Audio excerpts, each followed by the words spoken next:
Right, we need a chat. But before I do that, I hope you can help us. And this is a genuine request for some help here. I've been reading the comments about my recent video and the one before that and the one before that. Yeah. Now the reason why I'm doing KSI Logan Paul is that it seems to be popular, so people are interested. Yeah.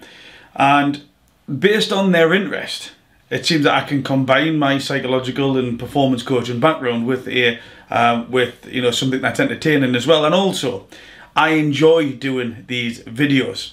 But I've got to address one issue. Different beer the night. Singer. Apparently it turns you into a bit of a karaoke star. Singer, get it, karaoke. Whatever, let's continue. I've got to put out there, I am not biased. I am not biased towards KSI. I've never met KSI. I've never met Logan Paul. I've never met Shannon Briggs. Yeah, I've never met any of them. I just need to get a little bit of balance here. Is that when I make my videos, naturally what you'll do is just like your peripheral vision. Alright, so let's just work with me here. Just like your peripheral vision. If you see something flickering out there, your eye will naturally go to it. So when you've got an abundance of data in front of you in your visual field, and if you're not keeping up with me, go and buy a thesaurus. But if you've got an abundance of data in your visual field, your natural tendency is to look at the thing that moves, alright? It's not like one-on-one. It's not like when you're coaching someone performance where that is all you are looking at. You're trying to compute a number of bits of data that's going on at one time. And what I'd like you to do is prove a point. Most people think that your peripheral vision sort of starts somewhere out here. Roll with me on this, alright? Put your hand out in front of you and put one finger up, and I want you to look at your fingernail. Yeah, look at your fingernail. Now, without actually going too much of either side, you can see your fingernail pretty much in detail. Yeah, that's fine. Put two up. Now, in order to see both fingernails in detail, you can't. You've got to flick between one and the other. You've got to flick between one and the other. So therefore, your peripheral vision actually starts about here.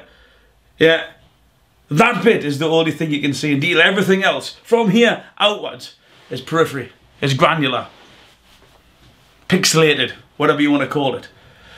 So naturally, when I'm watching a video of one person sitting down and the other one's the other one's animated, they are both audio and visual, pulling on my senses. That's the one who I'm going to notice, because if the other person's not saying anything and continues not to say anything, then that's all you can, that's all you can comment upon. They are not saying anything. Again, you've got to be factual. You could maybe draw some conclusions from that, but if from start to end they're not really doing anything, they can't be commented upon as much as the person who is drawing your attention. So this is the genuine issue that I have got. I can't find KSI. I cannot find any recent versions of KSI doing a media workout, any type of boxing. Now, admittedly, I am naff on YouTube. I'm naff with technology. Absolutely fantastic with people, by the way. But technology, I've got no idea. But I'm Googling, I'm searching it, and nothing is coming up. So, for all you people who think I am hating on Logan Paul, I thought it was very fair yesterday. He had a fantastic job, fantastic physique.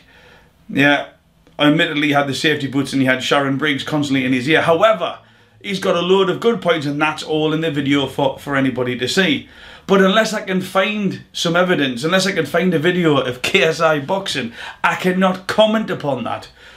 It's a bit like my mate, Gary the Gherkin. He had an accident when he was about 15 years old.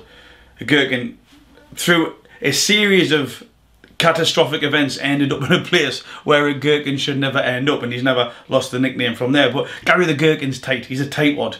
Yeah, he's the type of guy who wants everybody to buy him a drink. So if me and the lads go out, there's about 10, 15 of us, and we're getting rounds, and Gary the Gherkin's always the last one to buy a round. He just happens to sly off, about 2 rounds before it's his turn. This is what KSI has done. He's like the Scarlet Pimpernel. They seek him there, they seek him here, they seek him everywhere. He's just not there. Yeah. So please send me the videos that you want me to analyse, and I will do that. But I have hit an absolute blocker. And what's happening? What's happening is I'm striking an emotional chord here. Yeah, there's a tribal mentality going on, which is not uncommon, which is not unexpected. Yeah, if you look at the history of humankind, of civilization, as anthropology, as it is called, yeah, communities, human beings coming together. What you've got is there is a tribal mentality. You give a group of people some green t-shirts, you give a people some red t-shirts, they will adopt that mentality from a self-preservation mechanism, from a DNA that's something embedded within our core from caveman times. We want to stay alive, so we will adopt that herd mentality. Psychosocial influence, it's called, staying in within the group. That's often when you want to say something but then you don't. It's because you don't want to bring yourself out of the herd and position yourself across here, because there is safety in numbers. And this is what's going on. Some people have adopted a KSI mentality, some people adopted a Logan Paul. I do not give a shit for either, and it's important that you understand that. But there is that tribal mentality of KSI, and I don't mean to offend, I don't care if I do offend. Yeah, I'm sort of sitting on the fence, I really don't care either way. But what I am is I'm very balanced, but I can only comment upon what I am actually seeing. So please, the question is, put your videos down below. If there is any recent videos that you think's worth me doing a proper body language analysis of KSI, as well as boxing knowledge and everything else that I'm passionate about, because I think it's justified. And I think that would allow me to put that even keel on the stuff that I'm doing, because I was looking at, there's some fantastic comments below. Yeah, and you like what I'm doing, subscribe, comment below, let's have a bit of banter. I try my best, but there's a vast amount of stuff coming through, which is, which is fantastic. But yeah, give us something that I can actually do a proper body language analysis of, as well as boxing critique, and I will do, but it's got to be recent. There's stuff from a year ago, that's pointless. Yeah, that is pointless, because the both fighters have evolved so much since then. And in the comments below I'm getting, like, Bruce, you're biased, or Bruce, you're gonna blow up, or I hope you blow up, or something like that. It's like, whoa, let's just take 5 here, brothers and sisters. Because if you look at what I'm doing, I'm simply commenting on what my eye is being pulled towards. Yeah, when I talked about Shannon Briggs, and again, at Shannon Briggs, I am up for a fight with you. You will drop at the one right-hand nuclear Newcastle megaton bomb that I possess in my arsenal. And that's no shit. But the reason why I pick up on Shannon Briggs is because that Shannon constantly talks.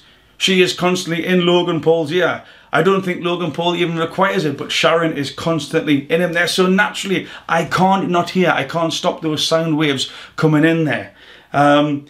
And it's, so keep the comments coming, but do us a favour, please, below, give us some links for something that I can professionally analyse. That you will see that I've got no bias at all. And for the last guy who says, Bruce, what are you going to do when the KSI Logan Paul fight's over? Where will you get your contact from? I'll tell you where I'll get my contact from. Your mum.